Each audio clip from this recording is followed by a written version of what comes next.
There's a saying, who feels it knows it, and I believe that immigrants are the only one who are really truthful about their experiences, especially living in a place like Canada. So, because I came here as an international student, one of the things I wish I knew before I moved here is that whatever you choose to study in school is going to matter for like the trajectory of your life. So, I mean, talking about the career that you do, the amount of money that you make, internship opportunities that can open doors for many possibilities, helping you get your PR faster, helping you land jobs because you're doing a program that's, more competitive or more attractive. All of these things I wish I knew. Another thing I wish I knew is how isolating it can feel sometimes living here.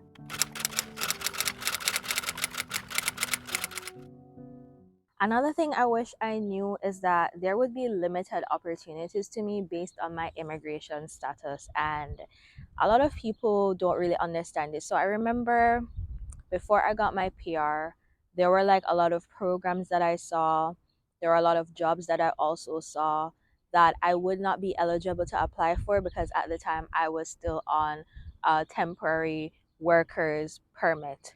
So unless you had permanent residence or you were a citizen, there are certain programs, there are certain jobs that even though they're hiring, you wouldn't be eligible for. And this took a toll on me at one point because I reached a point in my job that I wanted to move and do something else, and I couldn't leave yet because part of your immigration like process to get your PR will also have to do with like if your job makes you eligible with like the knock code and things like that. And so there are some of us that we are in situations that we will have to literally stay at a job for a certain time just so those things can come through, and it makes it easier for us to eventually get our PR card for us to have other opportunities open to us. So yeah, that is something that I also wish that I knew. Despite that it's kind of marketed that like it's a place that everyone can come and just, life is all good and dandy. Like that's not the case. Even some people who come directly here and they get PR right away, if they don't have what they call Canadian work experience, even for them getting a job, I've known people who had to go back to school so that they could eventually get a job that will pay them properly. And it's crazy to even know like there will be people who come from countries that they were like a manager for like 5-star hotels and things like that, and that experience that they had from another country didn't matter in Canada. So a lot of that can definitely dampen your self-esteem. It can take a toll on that, especially when you're trying to get work experience and no one wants to give you a chance because you don't have work experience. Make it make sense. Another thing that I wish that I knew is that in terms of finances, I wish that I knew I could invest sooner. I think one of the biggest things for me is while I was going to school, I was focusing mostly on saving to move, saving to pay rent when I moved to a new city before I got a job, saving to just survive because, especially where I was going to school, there were limited job opportunities for me based on my school schedule to begin with. And so most of the jobs that I did was on campus jobs, to be honest with you. And you were only able at the time to do 20 hours a week. So there were limitations. So I was mostly focused on saving. The credit card thing did not trick me. Them can't trick me with that. I know people who used to max off them credit card and have all kind of problem. Like y'all, take it from me, okay? When they come and push those credit cards in your faces, if you don't know how to manage money, you are going to be their favorite person because they don't want you to be able to pay back, so they can charge you the ridiculous interest rates. So my parents always taught me don't owe nobody any money, and I thought of the bank the same way. So even when I got a credit card, I wasn't owing any money on that. I would, pay off my credit card in time. And that really helped me because what some people don't know about the financial system in Canada is based off a credit system. For you to say you're going to like buy furniture, for example, and you want to do a payment plan kind of a deal, they check your credit before they even agree to that. For you to get housing, for certain places, they ask for your credit score. So all of these things are important for you to know. And while I had that knowledge, I wish that at the time I was aware of things like the TFSA, things like RRSP and what that really meant and if I really needed it now. All of those things I wish I knew and invest in, because there got to a point where I felt like, is it too late for me?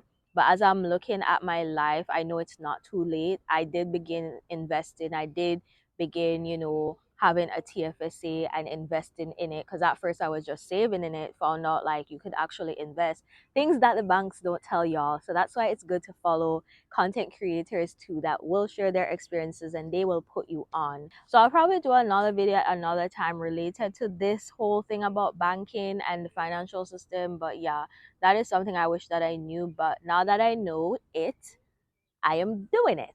Okay? And the last thing I'm going to wrap up on is one thing I wish I knew is the different forms of discrimination I would have experienced while living in Canada. Now, one of the biggest shockers for a lot of people when they hear about Canada, because Canada has this reputation for being, so kind and everyone's nice and friendly, is people don't believe that like the R word happens here. I have to say that because I don't know if my videos will be flagged for saying certain words. So the R word, people are not aware that that happens here. And the interesting thing about it is that I would say comparing to like the US, it's a bit more subtle here, that sometimes you can't even really tell that it's happening. And those are usually the cases where it is the most harmful, because you're not aware that you're even experiencing that. And so you just go through life thinking, well, that's just how it is, instead of realizing that you're being discriminated against. And so I have had to learn sometimes to just move on. That's really what I've had to do in some instances. Picking my battles of when I speak up, when I fight. It can be tiring sometimes to have to always feel like you have to advocate for yourself because no one else is doing it, or people just can't relate because they think that what you're saying isn't true. So, yeah, that's one thing I wish I kind of knew, is that image that was portrayed, it is not 100% like that. However, what I will say, it is a pretty good place to live, especially for a lot of us from where we're coming from, the experiences we're getting. But I will say there is room for improvement and growth. And I will say that that also has to start at a personal level. One of the things I will say I've observed is that some of the discrimination doesn't always come from, for example, from white people. It will also come from other marginalized communities. So because we're all coming from different countries, we already had a perception about each other from what we were being told. You have some of us, we come here, we're told don't associate with this one and that one. We bring that mentality here and then we outright discriminate against each other. And I think it's so backwards, because we can't talk about the discrimination we're facing in this society and then we're doing it to each other and then we expect to see changes. So I think that's what I will end off with in this video, is just a challenge to people that be aware when you're moving to different countries, be aware of the different cultural dynamics that will be there, being respectful to people. It's really sad when I hear even instances where even for housing, people won't be rented to unless they're of a certain group. And I get it, you're looking out for your community people and all of that, but it reaches to a point where you're experiencing it from other marginalized groups who literally have similar lived experience to you. It's kind of backwards and crazy if you ask me. But yeah, that is the video, y'all. These are all the things I wish I knew before I moved to Canada. I hope it wasn't too rambling and all over the place. This is something new I'm trying out in how I share my experience. This is something that I said I wanted to do for this year, is sharing more of my experience as an immigrant in Canada. So you can look out for more videos like this. And yeah, hope y'all enjoyed it. I will see y'all in another Diaries of an Immigrant Living in Canada. Bye.